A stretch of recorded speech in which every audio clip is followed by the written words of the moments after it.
Anyway, I tell you what, the Deputy Prime Minister might be needing a cup of tea to calm his nerves this morning. Yeah. Is he a bully? And is the Prime Minister going to whitewash the whole thing? They're the key questions hanging over government this morning. Yes, Rishi Sunak was given the report into Dominic Raab yesterday, but still hasn't released its findings. Labour says if he is a bully, the PM should just sack him. Well, here's Shadow Attorney General Emily Thornberry. I think if he's got this report, he should just read it, and if the man's a bully, then Dominic Raab should go. It's really quite simple. There are many more pressing issues than this. Whilst the Conservative Party continue to be in chaos, the public have completely different priorities.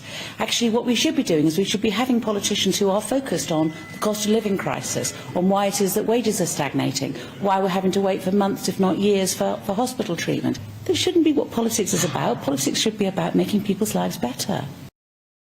Well, we can now go to political commentator Lettice Bromovsky for more on this. Good morning to you, Lettice. Really good to have you with us. So we have been talking about this report for a long time now. It's taken the best part of 5 months. Our understanding is it was on Rishi Sunak's desk at 11 o'clock yesterday morning. What's taking so long?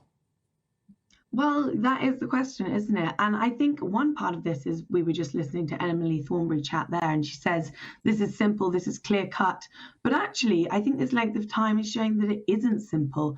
And in fact, what we might be wading into here is a lot of grey areas around it, because the report itself is not coming to a conclusion of, stating Dominic Raab is a bully or he is not a bully. Instead, it's giving the evidence to Rishi Sunak for him to then come to that conclusion on his own.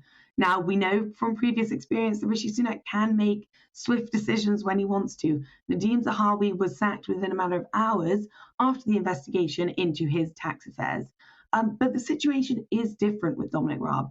Dominic Raab and Rishi Sunak have this sort of bond of loyalty that was first formed last summer when he launched his leadership campaign for him.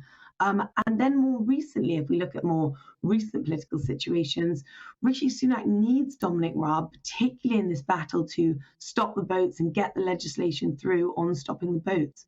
And he needs this loyal ally by his side.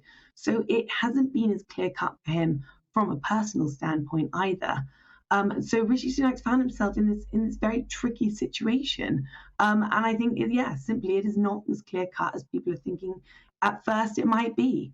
Yeah, but it can't be that difficult, Lettice, can it? I mean, look, the Telegraph this morning saying Raab will fight to the death to keep his job, despite the fact he's said in I don't know how many interviews, if I'm found to have bullied anyone, I will quit. I mean, it's just turning into a mess where there's a pretty easy answer to this. Well, it is turning into a mess. And the longer that they hold out for this, the more speculation that we'll see, the more diverse opinions that we'll see on the matter. But it also shows that what we can infer from this, and like you say, Dominic Raab said on Sky News that if he was found to have been in breach of the ministerial code, then he would resign. But we've seen that Rishi Sunak has brought people back from the brink, as he did with Suella Braverman when her messages were leaked as well. So he can go both ways on this. And he doesn't necessarily want to upset the Conservative Party at this point. We're almost at local elections. If he loses Dominic Raab in this situation, that will be the third cabinet minister.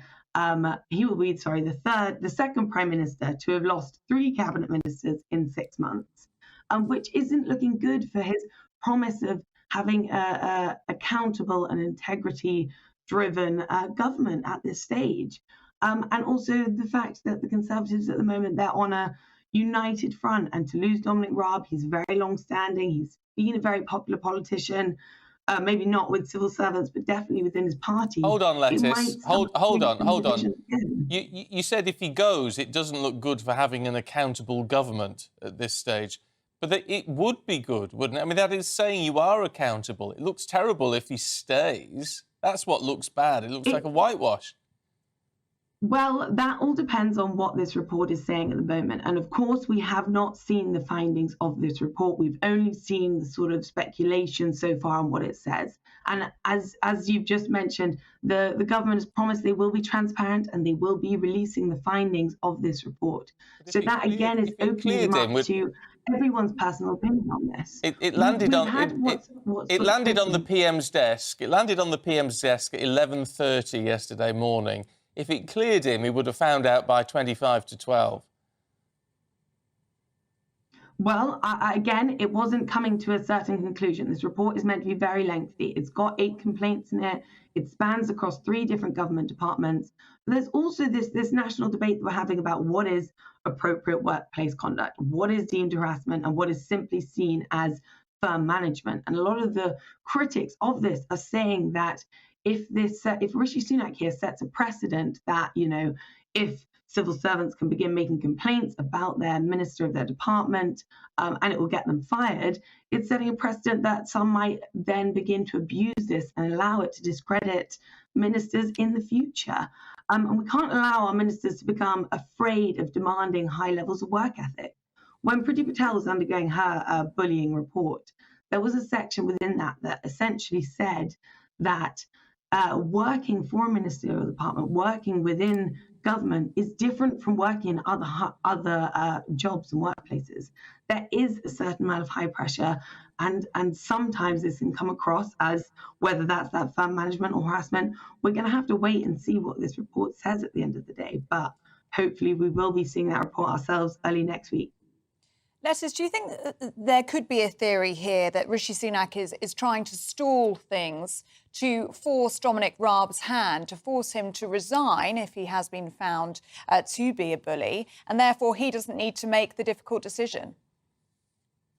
Well, Dominic Raab, as we know, has already seen the report. And he said on Sky, as we just discussed, that if he thought from the report that he was found to be essentially guilty in this case, he would resign. So what we've seen so far is he's read the report, and we can infer that he clearly does not see himself to be guilty in this situation. So if that's the sort of easy way out that Rishi Sunak's looking for, I don't think he's going to find it there.